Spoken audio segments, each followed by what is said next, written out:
नागपूर येथील अधिवेशन आता संस्थगित झालं आहे।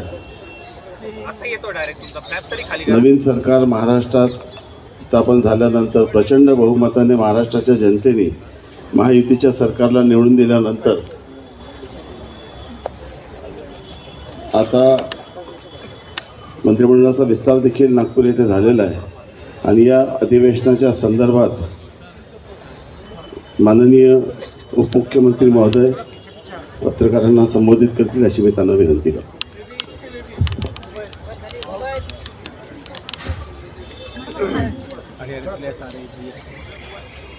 सर्वांना नवीन वर्षाच्या शुभेच्छा। लवकरच सुरू होतं ना नवीन वर्ष। गेले 8 दिवस सुरू असलेलं हिवाळी अधिवेशन आज संपलंय आणि अधिवेशनामध्ये झालेलं कामकाज आणि घेतलेले निर्णय याला आपण सर्वांनी चांगली प्रसिद्धी दिली, त्याबद्दल आपल्या सगळ्यांचे आभार। हे अधिवेशन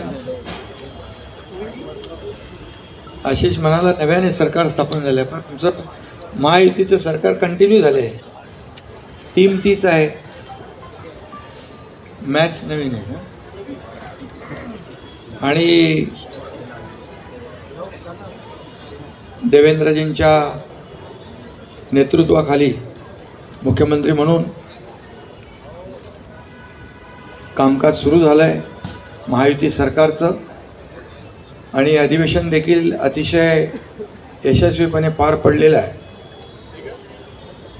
कमी कालावधी असला तरी सुद्धा सरकारने ठरवलेलं कामकाज, निर्धारित केलेलं कामकाज पूर्ण झालं। 17 विधेयकं मंजूर झाली।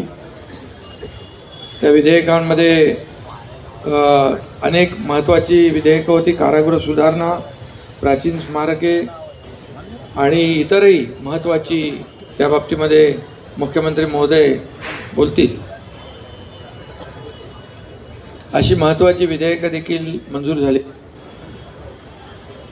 पुरवणी मागण्या मंजूर झाल्या 35,788। ज्या योजना आमच्या सरकारने जाहीर केल्या होत्या, लाडकी बहीण योजना असेल, अन्नपूर्णा योजना असेल, बळीराजा वीज सवलत असेल, इतरही ज्या योजना आहेत या सुरू ठेवण्यासाठी जी आर्थिक तरतूद लागते ती तरतूद देखील पुरवणी मागण्यांमध्ये मंजूर केली। लाडकी बहीण योजना आणि इतर योजना ज्या आहेत, आम्ही ज्या घोषणा केल्यात, ज्याची अंमलबजावणी सुरू झाल्या, त्या सर्व योजना जशा आहेत तशा सुरू राहतील, त्यामध्ये कुठेही व्यत्यय येणार नाही। त्याचबरोबर राज्यपालांचं अभिभाषण सभागृहात, त्याच्या बाबतीत चर्चा झाली, राज्यपालांचे आभार देखील मानले आणि मुख्यमंत्री महोदयांनी विदर्भामध्ये अधिवेशन असल्यामुळे विदर्भातल्या अनेक प्रकल्पांना देखील आम्ही न्याय दिलेलाच आहे, यापूर्वी यापुढेही देणार। 20,000 रुपये धानाला बोनस देण्याचा निर्णय देखील मुख्यमंत्री महोदयांनी घेतला, याचं देखील समाधान आम्हाला आहे। आणि आमचं सरकार जे आहे सर्वसामान्यांचं सरकार आहे, सर्वांना सोबत घेऊन जाणारं आहे आणि मागच्या महायुती सरकारचा जो वेग होता, जी गती होती, त्याला आणखी गती देणार, आणखी वेगाने आम्ही निर्णय घेऊ। महाराष्ट्र आता न थांबता पुढे जाणार। विरोधकांची संख्या जरी कमी असली तरीसुद्धा आम्ही त्यांच्या प्रत्येक ज्या आयुधाच्या माध्यमातून त्यांनी प्रश्न उपस्थित केले त्याला सरकारने उत्तर दिलं। महायुती सरकारने आपला देखील पाळला। या अधिवेशनाच्या काळात मंत्रिमंडळ विस्तारही झाला, विधान परिषदेचे सभापती देखील त्यांची नियुक्ती झाली आणि विशेष म्हणजे पुणे विमानतळाला जगद्गुरू संत तुकाराम महाराज यांचं नाव देण्याचा प्रस्तावही मंजूर करून केंद्राला आम्ही शिफारसही केली. फक्त एवढंच आहे की अधिवेशन विदर्भात असताना विरोध पक्षाने विदर्भासाठी जे मुद्दे उपस्थित करायला पाहिजे ते सभागृहामध्ये ते दुर्दैवाने उपस्थित न करता पायऱ्यांवर आणि तुमच्या चॅनलसमोर जास्त प्रश्न आणि आरोप करण्यामध्ये धन्यता मांडली.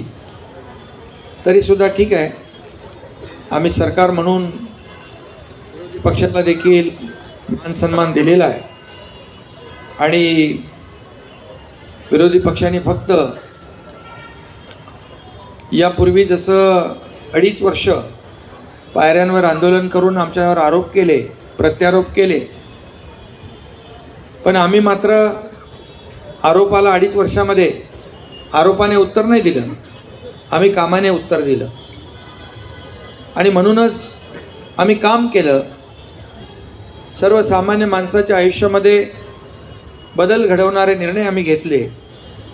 आम्ही टीम म्हणून तिघांनी काम केलं आणि लोकांच्या मनातलं सरकार आम्ही म्हणायचो, सर्वसामान्यांचं सरकार ते खऱ्या अर्थाने काय असतं ते गेल्या 2.5 वर्षात आम्ही दाखवून दिलं. आणि त्यामुळेच लोकांनी आरोपाला शिव्याशाप देणाऱ्यांना घरी बसवलं आणि आम्हाला लँडस्लाईड विक्ट्री दिली, मॅन्डेट दिलं. आणि म्हणून आमची आता जबाबदारी आणखी वाढलेली आहे की मुख्यमंत्री महोदयांच्या नेतृत्वाखाली आम्ही टीम म्हणून काम करणार आणि आम्हाला काय मिळालं यापेक्षा महाराष्ट्रातल्या जनतेला काय मिळणार आहे, त्यांच्या जीवनामध्ये काय बदल होणार आहे आणि या महाराष्ट्र राज्याचा चौफेर विकास कसा होणार आहे यावर आम्ही पूर्ण फोकस करणार आहोत. आणि म्हणून विदर्भात देखील गेल्या 2.5 वर्षामध्ये अनेक सिंचन प्रकल्प असतील, त्याच्या डिटेलमध्ये मी जात नाही. पैनगंगा, नळगंगा, इतर जे काही मराठवाडा आणि विदर्भाचे सिंचनाचे प्रकल्प गेल्या 2.5 वर्षात आपल्याला माहीत आहे की मागच्या महाविकास आघाडीच्या सरकारमध्ये सिंचनाचे 2 प्रकल्पांना सुधारित प्रशासकीय मान्यता दिली होती, परंतु आमच्या महायुतीच्या सरकारमध्ये तब्बल 129 प्रकल्पांना, सिंचन प्रकल्पांना 170 झाले, त्याला मी मान्यता दिली. लाखो हेक्टर जमीन ओलिताखाली येणार आणि शेतकऱ्यांना फायदा होणार. म्हणून हे सरकार बळीराजाचंही आहे, त्याच्याही मागं उभं राहण्याचे निर्णय आम्ही घेतले आणि अनेक निर्णय नियमाच्या म्हणजे जे नियम निर्धारित केले त्याच्या पुढे जाऊन NDRF असेल आणि इतर निर्णय असतील, आम्ही तेही केलं शेतकऱ्यांसाठी. गेल्या 2.5 वर्षात आपल्याला माहीत आहे, मी त्याची पुनरावृत्ती करत नाही, परंतु आदरणीय प्रधानमंत्री महोदयांनी 6,000 रुपयाची जी शेतकरी सन्मान योजना दिली त्या 6,000 रुपये आम्ही टाकले गेल्या 2.5 वर्षात. 1 रुपयात पीक विमा योजना केली. मुख्यमंत्री महोदयांनी सोलर म्हणजे आपल्या सौर ऊर्जेवर भर दिला आणि शेतकऱ्यांना आता दिवसा वीज देण्याचा आमचा प्रयत्न आहे, तो आम्ही यशस्वी करतोय. आणि 7.5 HP पर्यंत वीज बिल माफ करण्याचा आम्ही निर्णय घेतला, तो लागूच केला. आणि म्हणून जे जे निर्णय आम्ही घेतले त्याची अंमलबजावणी आम्ही केली, याचं समाधान आणि खूप आम्हाला आनंद आहे. आणि म्हणून विदर्भाला न्याय मिळवून देण्यासाठी फक्त चर्चा आणि सरकारला जाब विचारण्याचं काम यापेक्षा दुसरं काही विरोधकांनी केलं नाही. पायऱ्यांवरच फक्त आता नाटकं म्हणणार नाही मी, पण ते तेवढं करण्याचं काम त्यांनी केलं आणि त्याच्यामध्ये धन्यता मानली. करता 7,490 कोटी रुपये, कृषी विभागाकरता 2,147 रुपये, उद्योग ऊर्जा कामगार आणि खनिकर्म विभागाकरता 4,112 कोटी रुपये असे ठळक आपण निधी दिला आहे. ज्यामध्ये आमची जी फ्लॅगशिप योजना आहे मुख्यमंत्री बळीराजा वीज सवलत योजना, त्याच्याकरता 3,500 कोटी रुपयाची तरतूद करण्यात आली आहे. मुख्यमंत्री माझी लाडकी बहीण योजना याकरता 1,400 कोटी रुपयाची तरतूद करण्यात आलेली आहे. आणि म्हणून वेगवेगळ्या योजनांच्या माध्यमातून या ठिकाणी आम्ही ज्या योजना दिल्या होत्या त्या पुढे सुरूच राहतील याचं द्योतक या पुरवणी मागण्यांच्या माध्यमातून आपल्याला मिळालेलं आहे.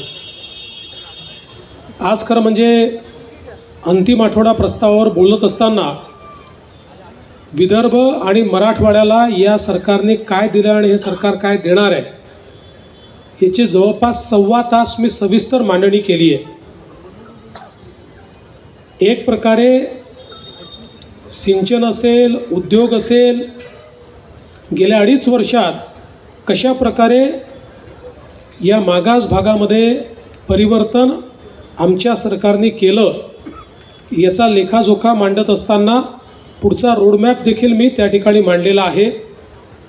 आमच्या सरकारच्या अजेंड्यावर महाराष्ट्र आहेच, पण महाराष्ट्रासोबत महाराष्ट्रातला जो मागास भाग आहे, ज्या ठिकाणी विकासाचा असमतोल आहे, त्याच्यावर आमचा फोकस आहे. आणि म्हणून नदीजोड प्रकल्प असतील, सिंचनाचे प्रकल्प असतील, उद्योग असेल, इन्फ्रास्ट्रक्चरचे प्रकल्प असतील, असा चौफेर विकास आम्ही कशा प्रकारे करतो हे आपण या ठिकाणी सांगितलं आहे. कापसाचा बोनस आपण घोषित केलेला आहे. संत्र्याच्या शेतकऱ्यांचं जे नुकसान झालं, 55,000 शेतकऱ्यांना 165 कोटी रुपये देण्याचा निर्णय आपण संत्र्याच्या शेतकऱ्यांचा घोषित केलेला आहे. सोयाबीनची खरेदी हमी भावानं गेल्या 15 वर्षात सर्वात जास्त रेकॉर्ड खरेदी आपण यावर्षी केलेली आहे. ती अजूनही सुरू आहे. 12 जानेवारीपर्यंत ही खरेदी सुरूच राहणार आहे. कापसाच्या खरेदीच्या संदर्भात मार्केटचा रेट हा हमीभावापेक्षा जास्त असल्यामुळे मार्केटमध्ये खरेदी मोठ्या प्रमाणात होत आहेत. CCIमध्ये आता फार कोणी कापूस आणत नाही. ती स्थिती तुरीची आहे. खरेदी केंद्र उघडली आहेत, पण मार्केटमध्ये हमीभावापेक्षा जास्त दर असल्यामुळे तुरीची खरेदी मार्केटमध्ये चाललेली आहे. त्यामुळे शेतमालाला जिथे योग्य भाव मिळेल तिथे त्याची विक्री चालली आहे. जिथे अडचणी आहेत तिथे इंटरव्हेन्शन करून त्याच्या खरेदीची पूर्ण व्यवस्था आणि विशेषतः विदर्भ मराठवाड्यामध्ये जी पिकं आहे त्या पिकांना न्याय देण्याचं काम हे या ठिकाणी आपल्या सरकारने केलं आहे. आणि विशेषतः विदर्भ मराठवाड्याच्या हिताचे अनेक निर्णय, शेतकऱ्यांच्या हिताचे निर्णय, सर्वसामान्यांच्या हिताचे निर्णय घेण्याचं काम या अधिवेशनामध्ये आम्ही केलेलं आहे. आपण सर्वांनी या अधिवेशनाला जी प्रसिद्धी दिली त्याबद्दल आपल्या सर्वांचे आभार मानतो. आणि काही